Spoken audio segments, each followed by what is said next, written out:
Sibirya berf û bayê sar dengê çakûçan li ser rêyên Hesînî. Mirovekî bifikirin, romana ku wî nivîsandiye, romana yekem a zimanê wî ye û ev mirov nêzîkî 20 salan di sürgûnê de ji bo ku zimanê xwe ji bîr neke, ji xwe re bi Kurdî çîrokan dibêje. Ev çîroka Erebê Şemo ye, çîroka bavê romana Kurdî. Erebê Şemo 23 Cotmeha 1879 de li gundê Sûsizeyê Qersê di malbatekê êzîdiya feqîr de hat dînê. Di zaroktiya xwe de şivantî kir.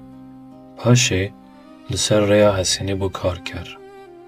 Di nav karkeran de hînê zimanan bû û bi ramanên nû re hevnas bû.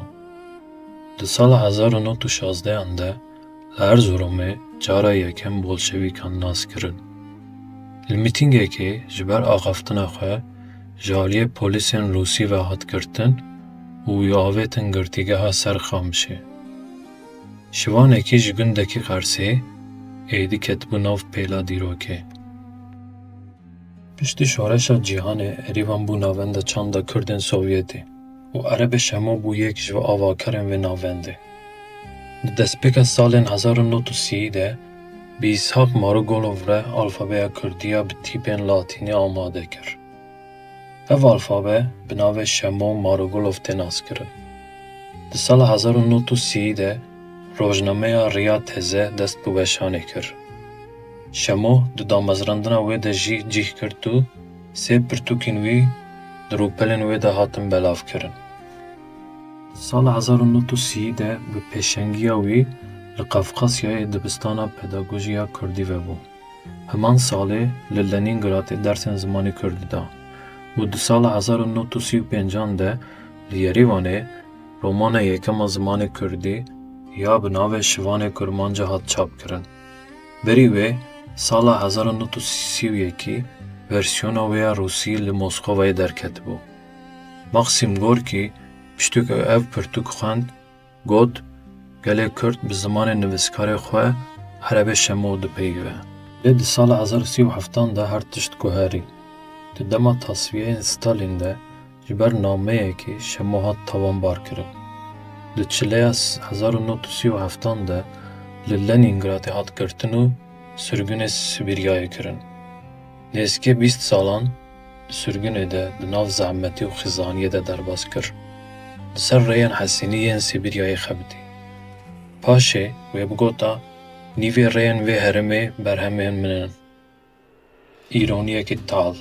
Romanên wî qedexe bûn. Lê êdî berhemên wî rêyên Hesînî bûn. û tê gotin ku di van salan de ji bo ku zimanê xwe ji bîr neke, Şemo ji xwe re bi Kurdî çîrokan digot. Nivîskarekî bê kaxiz, bê xwendevan, lê her tim bi zimanê xwe re bû. Piştî mirina Stalîn di sala 1956 de destûr hat dayîn ku vegere Ermenîstanê. û Şemo ji nû ve dest bi nivîsandinê kir. Berbang, Jiyana Bextewar, Kelha Dimdimê û Hopo.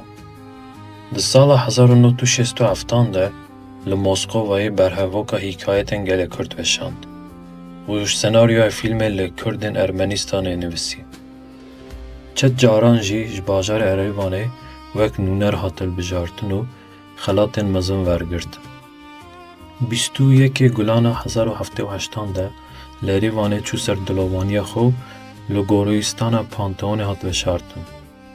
Li ser dîwarê mala wî ya li kolana Abovyan îro jî nivîseke ye. Di vê malê de nivîskarê Kurd Ereb Şamîlov jiya. Erebê Şemo çihişt, romana yekem, alfabeyek, rojnameyek, dibistanek û senaryoya fîlmekî. Di 5 waran de roman, alfabe, çapemενî, perwerde û sînema. Di her pêncan de jî navê wî di rêza yekem de ye.